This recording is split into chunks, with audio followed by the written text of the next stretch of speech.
Ladies and gentlemen, while reminiscing Dr. Singh's legacy, Sunil Bharti Mittal of Airtel highlights how he transformed India's economic policy landscape. In fact, he says that India's present-day economy owes a lot to Dr. Singh. Here's an excerpt of what Mr. Mittal had to say.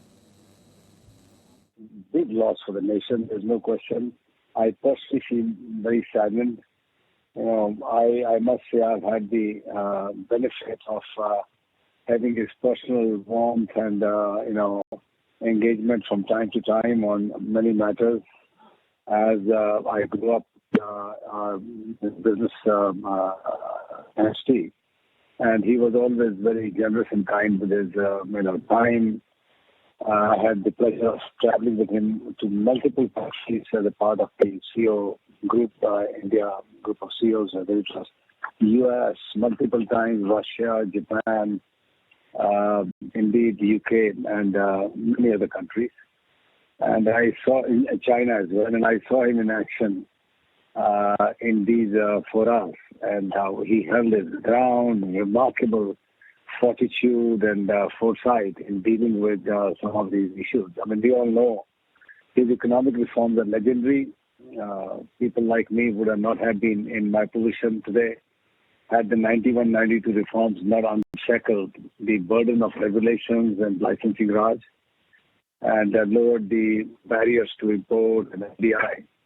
I think Indian economy owes a lot to Dr. Singh, especially my generation, who created some very, remarkably success stories around aviation in the form of Jet Airways, in the broadcasting like Zee Telefilms, television, Infosys, Wipro, Airtel. Many companies which had no ground or no start really flourished under Dr. Manmohan Singh. Ladies and gentlemen, Dr. Singh is also remembered as a man who revolutionized India's economy during his term as finance minister in the 1990s and, of course, secured the landmark nuclear deal with America during his first term as prime minister. In fact, he was a prime minister who never won a Lok Sabha election, but yet went on to earn a respect globally. Now, former U.S. President, in his memoir, A Promised Land, Barack Obama describes him as a man with uncommon wisdom. In fact, even former Japanese Prime Minister Shinzo Abe was assassinated in 2022, considered Dr. Manmohan Singh as his guru.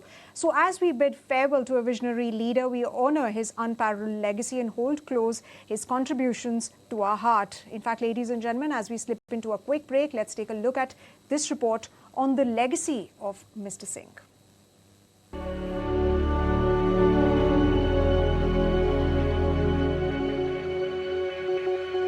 The day was 24th of July 1991. It was a day that changed the course of India's growth story.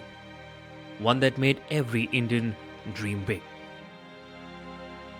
And a large part of the credit goes to this man, a Congress veteran, Dr. Manmohan Singh. And on this day, the then Finance Minister presented his first ever budget, one that would be remembered for decades to come. The government by then was already going through testing times. Facing increasing oil prices and a fall in remittances from Indian workers owing to the Gulf War, the Indian state was on the verge of a sovereign default. At $6 billion, India had just enough forex reserves to support 2 weeks of imports. Harsh decisions had to be taken. The government, under the leadership of P.V. Narasimha Rao, then decided to devalue the Indian rupee and pledge gold holdings as immediate measure to shore up forex reserves. But it was a new industrial policy unveiled on the eve of the budget under the patronage of Manmohan Singh that proved to be the game changer. The policy relaxed provisions in Monopolies and Restrictive Trade Practices Act to facilitate easier entry and restructuring of businesses. The policy ended the public sector monopoly in many sectors. It also announced a policy for automatic approval of FDI up to 51%, as against the existing cap of 40% for foreign equity investments. These dramatic changes ended public sector monopoly in several sectors, except in those that were deemed critical to national security. These changes not only led to a steep upturn in the foreign goods entering Indian markets, but also a dramatic rise in foreign investment in the years to come. But the reforms didn't end there. Manmohan Singh took it further with multiple drastic changes to stall what seemed to be a crisis spiraling out of control for the country in 1991. Faced with a fiscal deficit, the budget increased corporate tax rates to 45%. The government also opened mutual funds to the private sector and relaxed investment norms for non-residents. These measures were followed by the introduction of a second trade policy package to boost exports and a package for developing small firms. Seeking immediate economic relief, he also applied for an emergency loan of $220 million to the IMF, which later proved to be critical in preventing a debt default for the nation.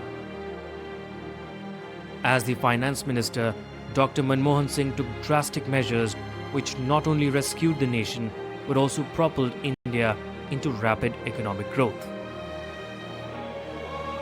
As the nation mourns the loss of one of India's greatest minds, the country will forever remain indebted to the astute economist who changed the course of India's growth story.